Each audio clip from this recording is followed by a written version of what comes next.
Kamelije so postale čudovit cvetov simbol prav posebnega mesta Opatije, ki svojo lego ob morju, krasnimi hoteli v stilu starih dvorcev privabljajo številne obiskovalce.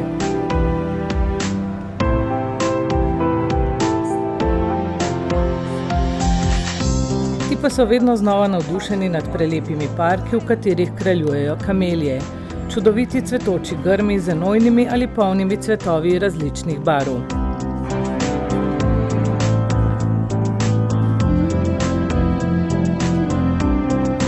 Meni znači kamelija puno jer je ona za mene simbol odanosti, vjernosti, privrženosti pa i ljubavi. Različite boje različito znače, ali sve imaju jako dobro i pozitivno značenje i unose radost onome koji ih uzgaja.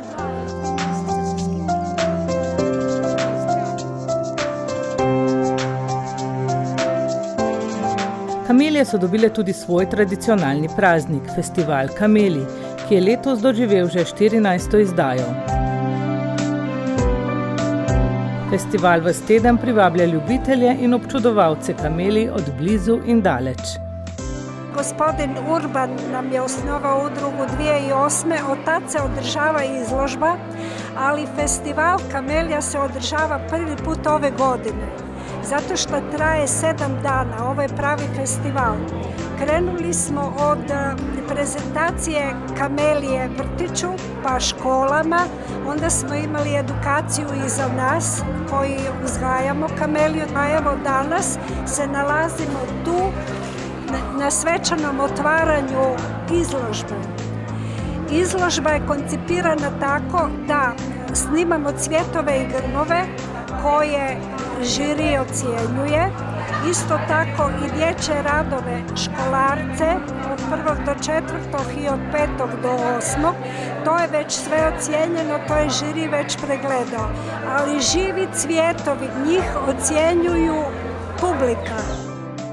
V čudovitem parku Anđelina cvetijo čudovite kamelije. V času festivala Kamelij lahko glasujete za najlepši cvet kamelije, si ogledate ali kupite umetnine na to temo, ali pa se celo vrnete domov s kakšno rastlino s prekrasnimi cvetovi. Gospa Danica, kaj vam pomeni kamelija? Zelo veliko. Čudovit cvet, simbol Opatije. Cvete, ko je še malo cveta, te pravga na cvetočega, koliko je Opatija, ima zaštitni znak in je zelo lep. Kaj ste za danes pripravili? Tukaj imam svoj aranžman, ko sem ga delala, v čas kamelije in Opatije. Opatija je znana kot eno najlepših letovišč ob Jadranu. Njena posebnost pa so kamelije, spomladansko cvetje, ki svojo lepoto krasijo vrtove in parke, res veselje tako prebivalcem mesta kot turistom. Te rože so tako očarale meščane, da jih imajo za simbol Opatije. Za dokaz priljubljenosti so si ime kamelija nadeli košarkarski klub, šahovski klub, hotel, restauracija, še več.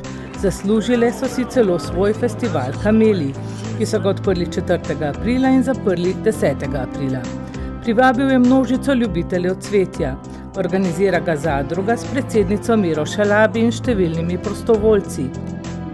Festival ima bogat program z vrsto predavanj, z izleti v okolico Opatije, z raznimi delavnicami tako za odrasle kot otroke, zanimiv pa je tudi tečaj za ikebane in saditev novih kamelij po parkih mesta, številni sprehodi in glasovanje za najlepši cvet.